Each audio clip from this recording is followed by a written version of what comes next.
Magandang tanghali mga kababayan.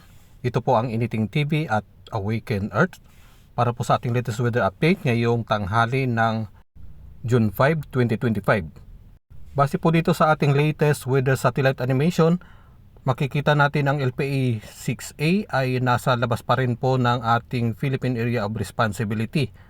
At kasalukuyan nakakaapekto na po ang kanyang trough dito sa may banda ng Northern Mindanao kasama sa Agusan Province at Surigao del Norte.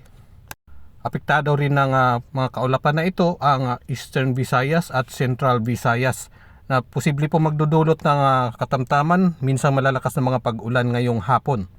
Inaasahan din po natin na posible din po itong magpapaulan sa ilang bahagi po ng Southern Luzon, Western Visayas at ilang bahagi po ng Central Mindanao at Western Mindanao mamayang gabi. Samantala, patuloy pa rin nakakaapekto ang hanging habagat sa Northern at Central Luzon, lalo na po dito sa may western part Luzon, na posible naman po magdudulot ng mahihina hanggang katamtaman na mga pag-ulan. Ang LPA ay inasahan po natin na posibleng papasok ngayong hapon o ngayong gabi sa ating Philippine Area of Responsibility.